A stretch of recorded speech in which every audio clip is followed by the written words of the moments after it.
विश्लेषण करता है। तो ऐतिहासिक भौतिकवाद के तहत हम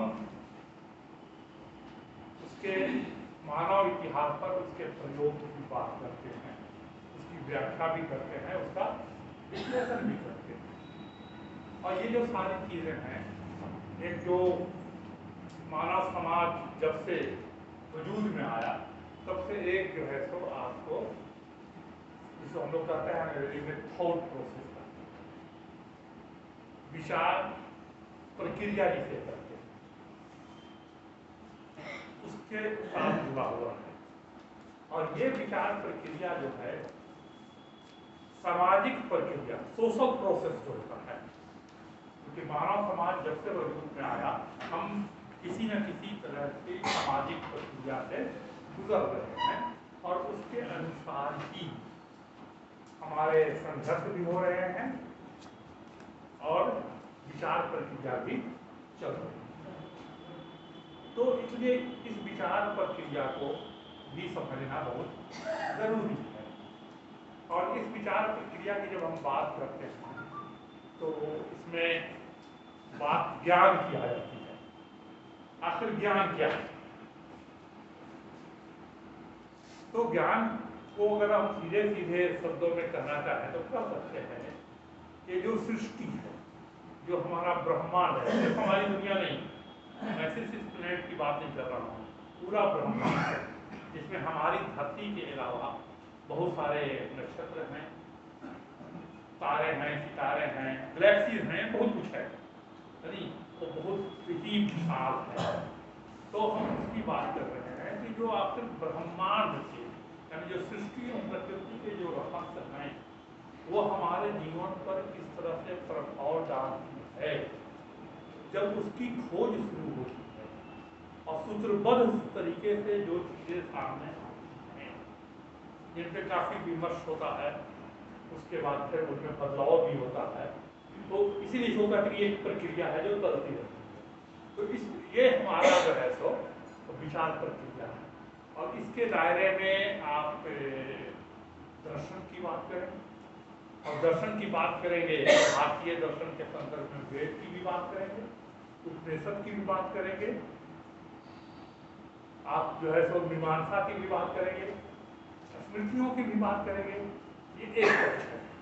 दूसरे पक्ष पर आप आएंगे तो आप वहाँ पर बौद्ध दर्शन की बात करेंगे, जैन दर्शन की बात करेंगे, सांख्य की दर्शन की भी बात करेंगे, चारवाक, चरक और कणाद की भी बात करेंगे। तो ये जो चीज़ें हैं, तो ये इसके अलावा दर्शन तो एक पक्ष है। उसके बाद एक बड़ा पक्ष जो हमारा है वह इतिहास है, फिर विज्ञान है, साहित्य है, लोक कथाएं हैं, लोक कलाएं हैं, लोक संगीत है। ये सारे चीजें जो है ये हमारे ज्ञान के दायरे में आते हैं और बहुत हद तक जो हमारे मिथक हैं और जिसे हम लोग महाकाव्य का नाम देते हैं, जिसमें महाभारत है, रामायण है, दुनिया में भी बहुत तरह के महाकाव्य, सिर्फ भारत में महाकाव्य नहीं है, पहले ये समझ हमारी साफ होनी चाहिए। दुनिया के हर हिस्से में महाकाव्य के अलग अलग नमूने मिलते हैं। तो इनका इतिहास से क्या संबंध है ये एक अलग सवाल है, लेकिन ये सामाजिक जो सोच है, जो सामाजिक प्रक्रिया है, जो हमारे विचार प्रक्रिया को बनाती है, उसको समझने में इनसे भी मदद मिलती है। तो इस तरह से जब हम बात करते हैं ज्ञान पर तो सीधे सीधे किसी चीज़ को हम खारिज करने की हालत में नहीं होते हैं। हम उसकी ऐतिहासिक प्रक्रिया में जांच करते हैं और तब ये तय करते हैं कि वह जो है तो विचार प्रक्रिया जो है आज की जो परिस्थितियां हैं उसको उसे कैसे लागू किया जा सकता है और आज की परिस्थितियों को मानव के बेहतर जीवन के लिए, बदलाव के लिए उनका कहाँ तक इस्तेमाल हो सकता है और कितनी उपयोगी है। अगर उपयोगी हैं या उसके जो भी तत्व उपयोगी हैं वहाँ से उनको हम लेते हैं, और जो उपयोगी नहीं है उसे हम खारिज भी करते हैं।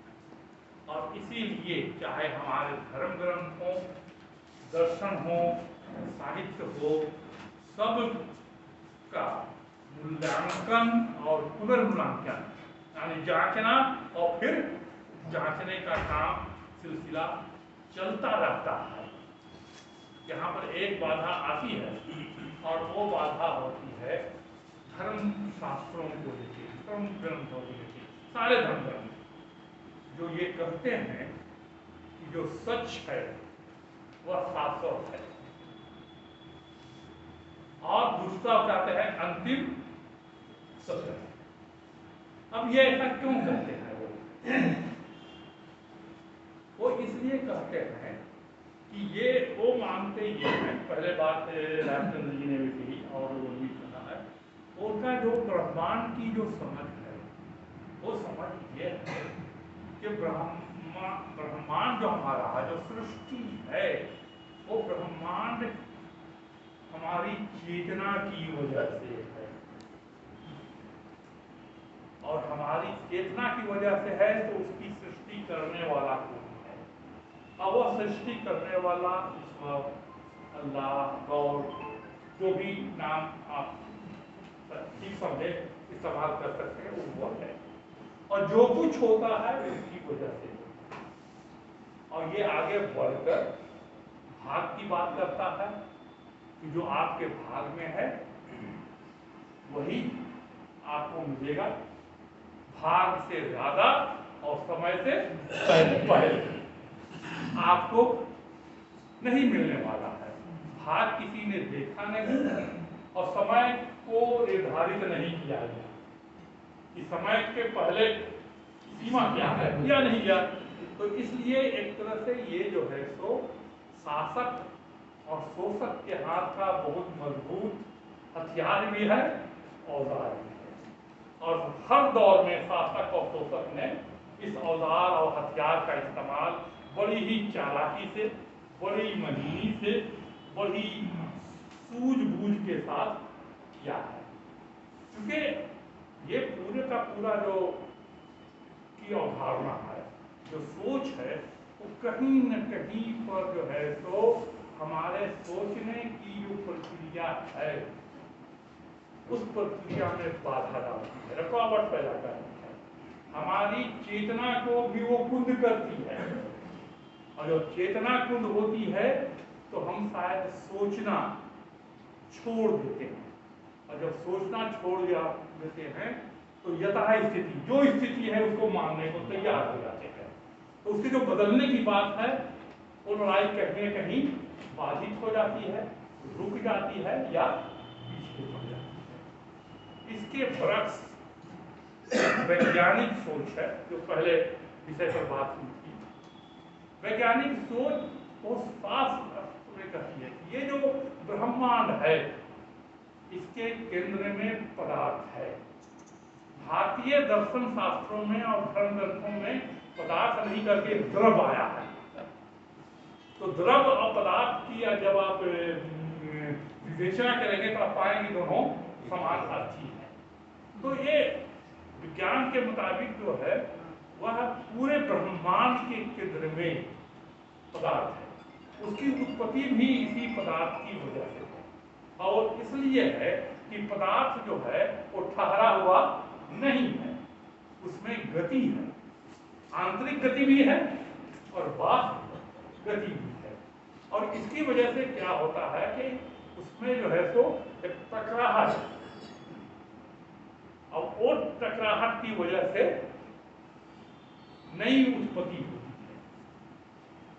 और इसीलिए विज्ञान में एक सिद्धांत है ब्रह्मांड के लगातार फैलते जाने का, एक्सपैंडिंग यूनिवर्स का जो है तो कॉस्मोलॉजी में का ये बहुत मशहूर विषय है शोध का, जिस पर आज भी शोध वो हो रहे हैं। और इसीलिए विज्ञान कभी नहीं कहता है कि कोई भी जो सच है वह शाश्वत सच है। बिग बैंग कोई भी विज्ञान ही कहता है बिग बैंग। हाँ, कोई विज्ञान ये भी कहता है कोई अंतिम सत्य भी नहीं है। सत्य हमेशा स्पेस टाइम, स्थान काल के सापेक्ष होता है। जैसा समय होगा, जैसा काल होगा, अब उस समय की जो भौतिक परिस्थितियां होंगी उन्हीं के अनुसार जो है सो उस समय का सामूहिक सच भी होगा, सामूहिक चेतना भी होगी।